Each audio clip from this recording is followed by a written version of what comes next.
ये नोटिस उन लोगों के लिए नहीं था जिन्होंने फ्रॉड किया। ये नोटिस उन लोगों को भी जा रहा है जो सालों से सच में रेंट पे रह रहे हैं, सच में रेंट देते हैं, एक genuine tax payer, real rent, real landlord, और फिर भी एचआरए का प्रूफ दिखाइए। क्यों? क्योंकि डिपार्टमेंट का सिस्टम अब आंखों से नहीं, एल्गोरिदम से देखता है। और अगर आपके पास सही डॉक्यूमेंट्स नहीं है तो जेन्युइन होने के बावजूद आप फंस सकते हैं। आज मैं आपको वो 5 डॉक्यूमेंट्स दिखाऊंगा जो हर एचआरए क्लेम करने वाले के पास होने चाहिए, ताकि नोटिस आए भी तो आप 5 मिनट में उसका जवाब दे सके। और एंड में बताऊंगा कि नोटिस ऑलरेडी अगर आ गया है तो क्या करें। Hello friends, welcome back to Nanima Wisdom. I am C Raj Mehta. शुरू करने से पहले एक बहुत जरूरी बात बताना चाहता हूँ, वरना आधा वीडियो बेकार चला जाएगा। एचआर एग्जेम्पशन सिर्फ ओल्ड रिजीम में मिलता है। न्यू रिजीम जो अब डिफॉल्ट है, उसमें एचआरए का कोई एग्जेम्पशन नहीं मिलता। तो अगर आप न्यू रिजीम में हो, आपका एचआरए ऑलरेडी फुल्ली टैक्सेबल है और ये नोटिस वाला सीन आप पे लागू नहीं होता।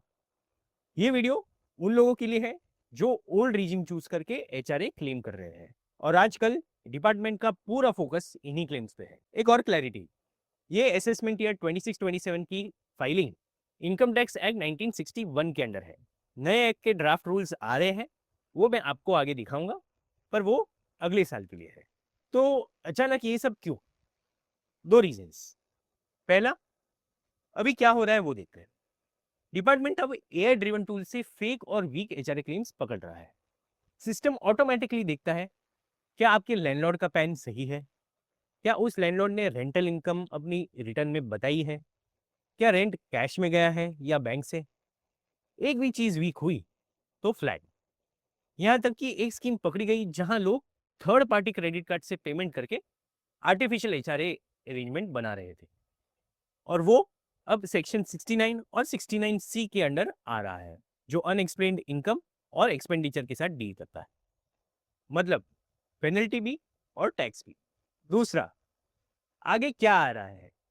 ड्राफ्ट इनकम टैक्स रूल्स 2026 में प्रपोजल है कि एचआरए क्लेम करते वक्त आपको लैंडलॉर्ड के साथ अपना रिलेशनशिप डिक्लेयर करना पड़ेगा, एक नए फॉर्म 124 में। इसका मतलब एचआरए सेल्फ डिक्लेयर डिडक्शन से डेटा वेरीफाइड डिडक्शन बन जाएगा।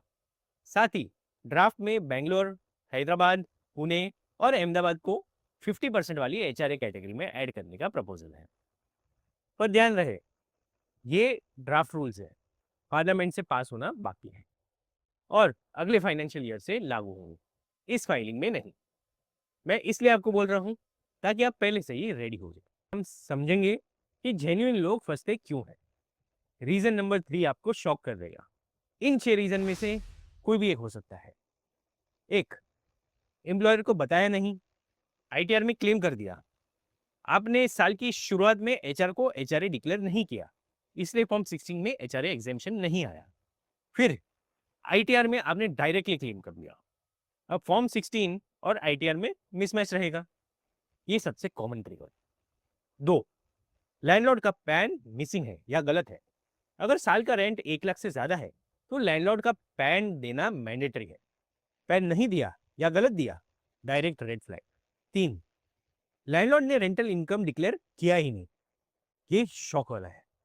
आपने सही रेंट दिया, पर आपके लैंडलॉर्ड ने अपनी रिटर्न में वो इनकम नहीं दिखा दी। सिस्टम दोनों पैन को मैच करता है, आपका क्लेम और उनका नॉन डिस्क्लोजर मिसमैच, और नोटिस आपको आता है। चार, रेंट कैश में दिया। कैश में रेंट, कोई बैंक ट्रेल नहीं, डिपार्टमेंट के लिए प्रूफ नहीं है। जेन्युइन भी हो तो प्रूव करना मुश्किल है। पांच, पेरेंट्स या रिलेटिव्स को रेंट। अपने माँ बाप को रेंट देना अलाउड है, पर तब जब वो सच में घर के मालिक हो और आप सच में पैसा दो और वो अपनी रिटर्न में वो इनकम दिखाए। ये क्लेम्स सबसे ज्यादा स्क्रूटिनी में आते हैं। 6, एचआरए और होम लोन दोनों सेम सिटी, आप जिस घर के मालिक हो उसी शहर में, और एचआरए भी क्लेम कर रहे हो बिना जेन्युइन रीजन के। ये कॉन्ट्राडिक्शन सिस्टम फौरन पकड़ता है। एक भी पॉइंट आप पे लागू होता है तो अगले 5 डॉक्यूमेंट्स आपके लाइफ सेवर हैं। ये 5 डॉक्यूमेंट्स फाइल करने से पहले रेडी रखें। नोटिस आए तो बस अटैच करके भेज दे। Document 1, rent agreement. एक प्रॉपर रिटर्न रेंट अग्रीमेंट, हो सके तो रजिस्टर्ड, जिसमें क्लियरली लिखा हो किराएदार कौन, मकान मालिक कौन, कितना रेंट, कितने अरसे के लिए, और कौन सा एड्रेस। ये आपके पूरे क्लेम की फाउंडेशन है। वर्बल अरेंजमेंट डिपार्टमेंट के लिए कुछ भी नहीं है। Document 2, rent receipts. हर महीने की रेंट रिसीट, जिसमें डेट, अमाउंट, लैंडलॉर्ड का नाम और सिग्नेचर हो। और एक प्रैक्टिकल पॉइंट, अगर आप कैश में रेंट देते हो और एक रिसीट 5000 के ऊपर है तो उस पर रेवेन्यू स्टैंप लगाना जरूरी, लेकिन बेहतर है कि आप कैश ना दो। क्यों? अगला डॉक्यूमेंट देखिए, document number 3, bank payment proof. ये सबसे स्ट्रॉन्ग प्रूफ है। रेंट हमेशा बैंक ट्रांसफर या यूपीआई से ही करें, और वो भी लैंडलॉर्ड के अकाउंट में। आपके बैंक स्टेटमेंट में हर महीने एक consistent entry, same amount, same पे। ये प्रूफ रिजेक्ट करना डिपार्टमेंट के लिए ऑलमोस्ट इम्पॉसिबल है। कैश रेंट का कोई डिजिटल ट्रेल नहीं होता, बैंक ट्रेल ही आपका सबसे बड़ा बचाव है। डॉक्यूमेंट नंबर 4 वो है जो लोग सबसे ज्यादा इग्नोर करते हैं, और यही नोटिस का सबसे बड़ा रीजन है। डॉक्यूमेंट 4, लैंडलॉर्ड का पैन या फॉर्म 16। अगर साल का रेंट 1 लाख से ज्यादा है, यानी लगभग 8333 पर मंथ, तो लैंडलॉर्ड का पैन देना मैंडेटरी है। ये सबसे ज्यादा मिस होने वाला डॉक्यूमेंट है। अगर लैंडलॉर्ड के पास पैन नहीं है या वो देने से मना करता है, तो उससे एक डिक्लेरेशन ले, उसका नाम और एड्रेस के साथ, फॉर्म 60 में। पर ट्राई यही करें कि पैन मिल जाए, क्योंकि उसके बिना एम्प्लॉयर टीडीएस स्टेज पे एचआरए डिनाई कर सकता है। डॉक्यूमेंट नंबर 5, रेसिडेंस प्रूफ और एम्प्लॉयर डिक्लेरेशन, फॉर्म 12 डीबी।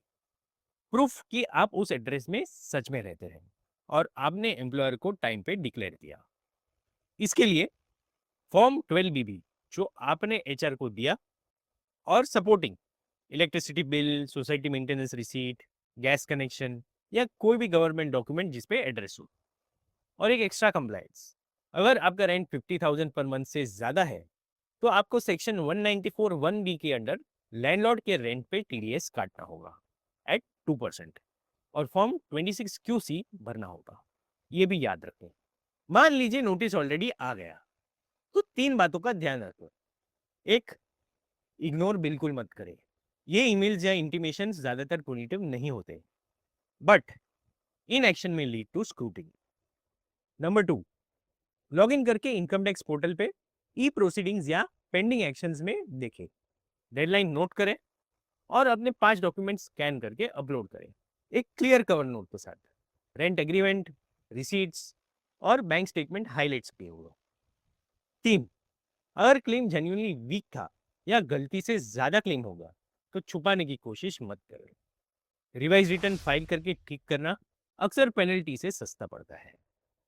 और कंफ्यूजन हो तो सीए को कंसल्ट करें। तेजी से 5 गलतियां। 1, एम्प्लॉयर को डिक्लेयर ना करना और सीधा आईटीआर में क्लेम करना। 2, कैश में रेंट देना, कोई बैंक ट्रेल नहीं। 3, लैंडलॉर्ड का पैन स्किप करना जब रेंट 1 लाख से ऊपर हो। 4, न्यू रीजन में एचआरए क्लेम करने की कोशिश, मिलता ही नहीं। 5, नोटिस को इग्नोर करना इस उम्मीद से कि खुद चला जाएगा। फाइल करने से पहले ये टिक करे, ओल्ड रिजिम में ही एचआरए क्लेम कर रहा हूं, रेंट एग्रीमेंट और मंथली रेंट रिसीट्स रेडी है, रेंट बैंक या यूपीआई के थ्रू जा रहा है, लैंडलॉर्ड का पैन है, रेंट 1 लाख से ऊपर है तो, फॉर्म 12 भी एम्प्लॉयर को दिया है, और रेसिडेंस प्रूफ, रेंट 50,000 महीने के ऊपर हो तो टीडीएस काटा है, फॉर्म 26 क्यूसी भरा है। ये किट अगर रेडी हो तो नोटिस से डरने की ज़रूरत नहीं। वीडियो हेल्पफुल लगा हो तो लाइक करो, शेयर करो, सब्सक्राइब करो, और अगले हफ्ते हम सबसे कंफ्यूजिंग टॉपिक उठाएंगे, कौन सी आईटीआर फॉर्म आपके लिए सही है, क्योंकि गलत फॉर्म का मतलब है डिफेक्टिव रिटर्न। कमेंट में बताइए, क्या आप रेंट बैंक से देते हो या कैश में। That's all for today friends, thanks for watching.